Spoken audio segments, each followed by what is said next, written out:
हाँ जी, तो next topic है हमारा रेडियो एक्टिव डिसइंटीग्रेशन। मैंने थोड़ी सी बात रेडियो एक्टिव डिके की फर्स्ट ऑर्डर काइनेटिक्स में करी थी और मैंने वहाँ पे बताया था कि रेडियो एक्टिव डिसइंटीग्रेशन या फिर रेडियो एक्टिव डिके जो है वो फर्स्ट ऑर्डर काइनेटिक्स फॉलो करता है। तो सबसे पहली बात है जो यहाँ पर वो हम डिस्कस करने जा रहे हैं कि रेडियो एक्टिव डिके होता क्या है। अब रेडियो एक्टिव पर तुम पता होगा कुछ रेडियो एक्टिव एलिमेंट्स हैं जिनमें से अल्फा बीटा पार्टिकल्स और गामा रेडिएशंस एमिट करते हैं, उनको बोलते हैं हम रेडियो एक्टिव पार्टिकल्स। तो रेडियो एक्टिव डिके है कि एलिमेंट्स जैसे यूरेनियम थोरियम है जो स्पॉन्टेनियसली एमिट करते हैं अल्फा बीटा पार्टिकल्स या फिर गामा रेडिएशंस। इस फिनोमिनन को हम नेचुरल रेडियो एक्टिविटी कहते हैं। नेचुरल रेडियो एक्टिविटी खुद से ही रेडिएशन एमिट करते हैं। तो यहाँ पर एक और मैंने टर्म लिखी है artificial radio activity. Artificial radio activity क्या है कि कुछ जो पार्टिकल्स हैं वो खुद से तो रेडिएशन एमिट नहीं करते, बट हम जब कोई एक्स्ट्रा पार्टिकल उसके ऊपर बम्बार्ड कराते हैं, लाइक कोई भी न्यूट्रॉन प्रोटॉन या कुछ भी बम्बार्ड कराते हैं, फिर वो रेडिएशन एमिट करते हैं। मतलब हमने इंड्यूस कराई उसमें हमने रेडियो एक्टिविटी इंड्यूस कराई, that is artificial radio activity. तो यहाँ पे ये दोनों टर्म्स हैं, तो इनको रेडियो एक्टिव डिके बोलते हैं। रेडियो एक्टिव डिके क्या है, जो भी हमारे पास एलिमेंट्स हैं वो अपने में से रेडिएशन एमिट करें, ठीक है, अल्फा बीटा रेडिएशन पार्टिकल्स या फिर गामा रेडिएशन, उसको हम बोलते हैं रेडियो एक्टिविटी। अब ये तो होगी वो बात। अब जो रेट ऑफ डिसइंटीग्रेशन है, मतलब रेट ऑफ डिके है एट एनी टाइम, वो किस पे डिपेंड करता है, depends upon the number of atoms of the radio active element और आइसोटोप एट दैट टाइम। ठीक है, जो रेट है rate of radioactive disintegration या rate of radioactive decay, वो डिपेंड करता है कितने number of atoms radio active element के या आइसोटोप के उस टाइम पे प्रेजेंट है। ठीक है, तो rate order disintegration in turn किस पे डिपेंड, कौन सा काइनेटिक्स फॉलो करता है, फर्स्ट ऑर्डर काइनेटिक्स में। फर्स्ट ऑर्डर काइनेटिक्स में तो यही है कि फर्स्ट ऑर्डर काइनेटिक्स में भी वो नंबर ऑफ एटम्स पे डिपेंड करता है। ठीक है, अब सपोज ये मैं आर लिखा हुआ, ये रेडियो एक्टिव एलिमेंट है तो ये रेडिएशन एमिट कर रहा है, तो इनिशियली जितने number of radio active element है N naught, after time T के आगे एन। तो तुमने फर्स्ट ऑर्डर काइनेटिक्स की तरह इसको सोचना है। फर्स्ट ऑर्डर काइनेटिक्स में हम लेते हैं इनिशियली ये क्या है ए, ये बन गया एक्स, तो ये क्या बन गया ए माइनस एक्स। तो यहाँ पे मैंने क्या लिया, एन नॉट और एन ले लिया। तो rate of disintegration at any time, rate of disintegration at any time is at after time t हम डिस्कस कर रहे हैं। तो माइनस है क्योंकि रेट जो है रिएक्टेंट वो कम हो रहा है, तो minus d N by d t किस पर डिपेंड करेगा, नंबर ऑफ एटम्स जो रेडियो एक्टिव एलिमेंट के प्रेजेंट है, डायरेक्टली एन पे डिपेंड करेगा। तो इसको वैसे भी लिख सकती हूँ minus d N by d t is equal to k N. K क्या है यहाँ पर, डिसइंटीग्रेशन और डिके कांस्टेंट बोल देते हैं।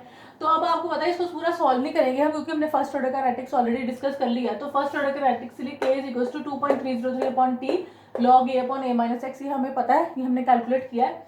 तो इसकी जगह पे रेडियो एक्टिव डिसइंटीग्रेशन में हम लिख देना k is equal to 2.303 upon t log N naught upon N.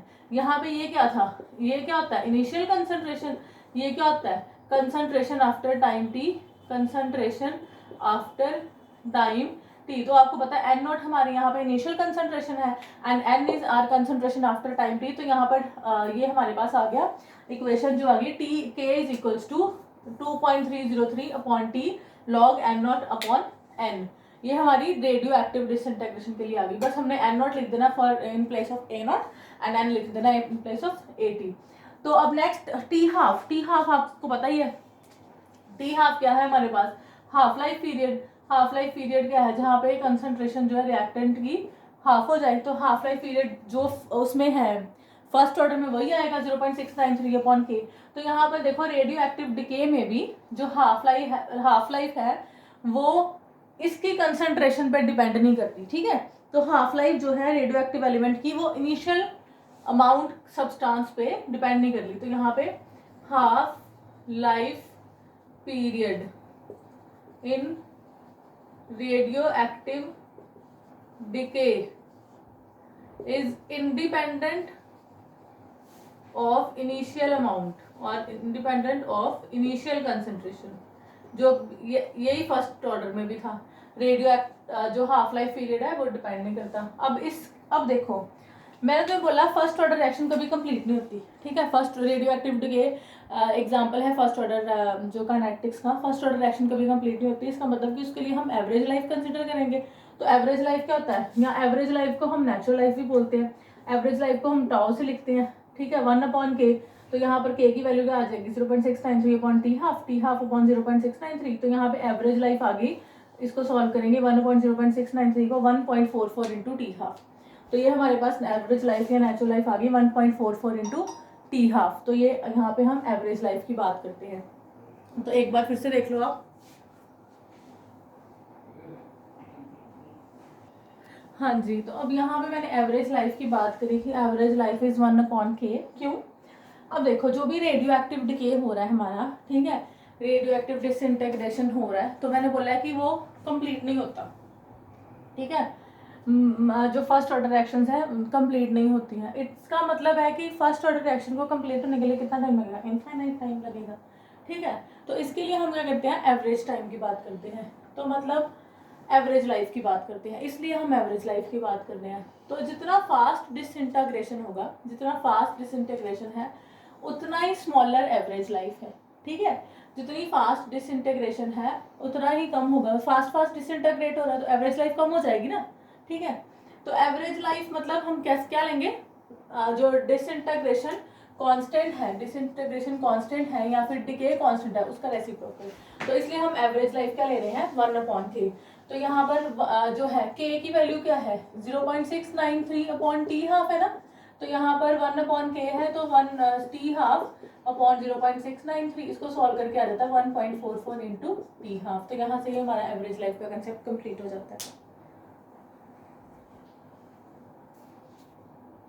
अभी यहाँ पे मैंने यूज किया था -dn/dt है ना, इज इक्वल टू kn, जो हम नॉर्मली यूज करते हैं कि अमाउंट फर्स्ट ऑर्डर काइनेटिक्स से फॉलो करता है। तो k मैंने यहाँ बताया था आपको कि वेलोसिटी कांस्टेंट है या फिर डिसइंटीग्रेशन कांस्टेंट है।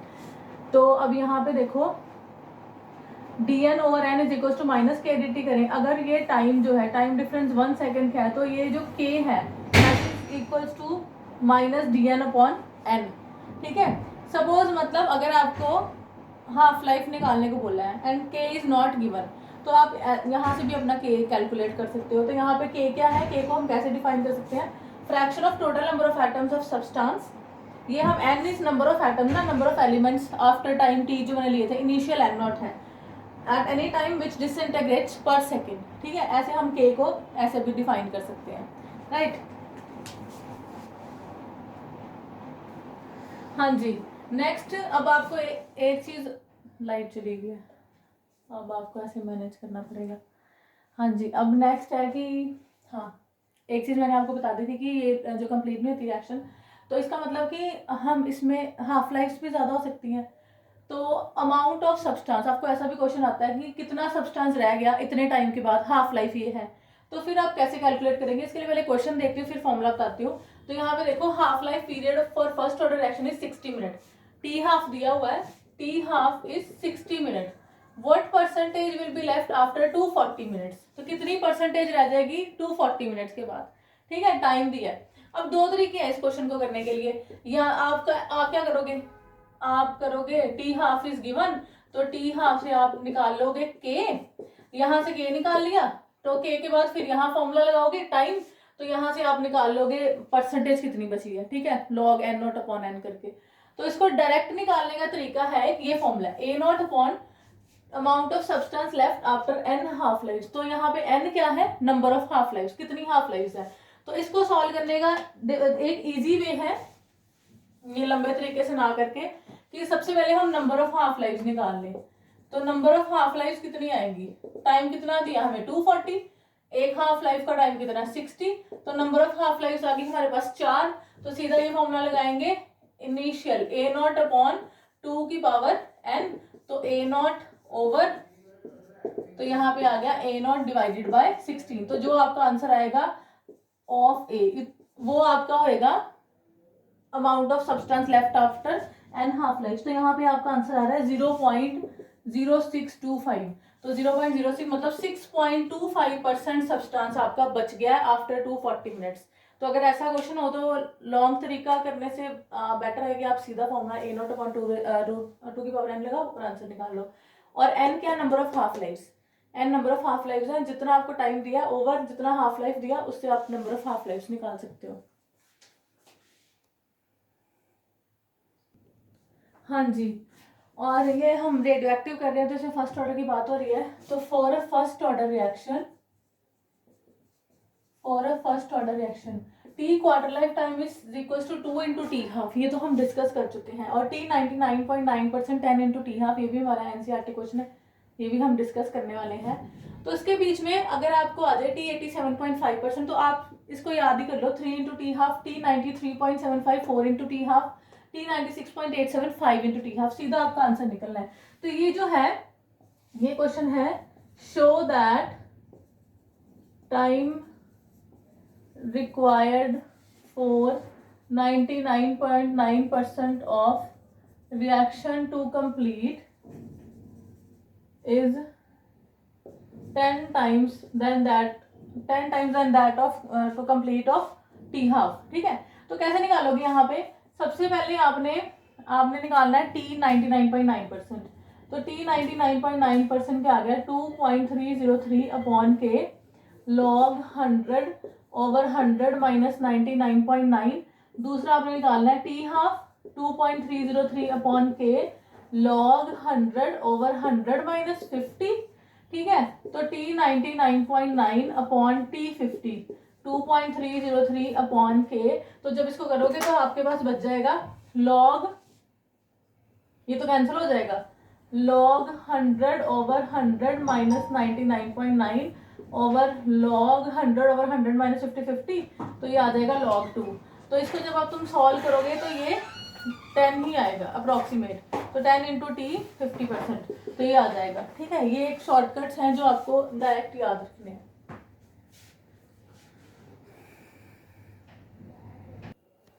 हाँ जी, नेक्स्ट क्वेश्चन है, after 24 hours only 0.125 gram out of initial quantity of 1 gram of a radio active substance remains behind. तो यहाँ पर आपको दिया रेडियो एक्टिव सब्सटेंस, मतलब फर्स्ट ऑर्डर काइनेटिक्स फॉलो हो रही है। ठीक है, तो सबसे पहले तुम फर्स्ट ऑर्डर काइनेटिक्स वाला फॉर्मूला लिख दोगे, 0.2.303 log n not upon n। ठीक है, तो हाफ लाइफ पीरियड पूछा हुआ है सबसे पहले। तो हाफ लाइफ पीरियड का फॉर्मूला क्या आता है? T half is equal to 0.693 upon k, मतलब हमें के कैलकुलेट करना मीन्स इसमें लगाना हमने अपना फॉर्म के, यहाँ से हमने के कैलकुलेट करना है। तो 2.303 अपॉन टाइम दिया हमें 24 hours, log N naught initial quantity 1 gram दी है, तो उसने बोला है 0.125 ग्राम जो है रह जाती है बिहाइंड, तो means a minus x is given. ठीक है, तो ये n इज गिवन 0.12। यहाँ से आप k कैलकुलेट करोगे, यहाँ से k कैलकुलेट करके इसमें इसकी वैल्यू डालोगे तो आपके पास आ जाएगा टी हाफ।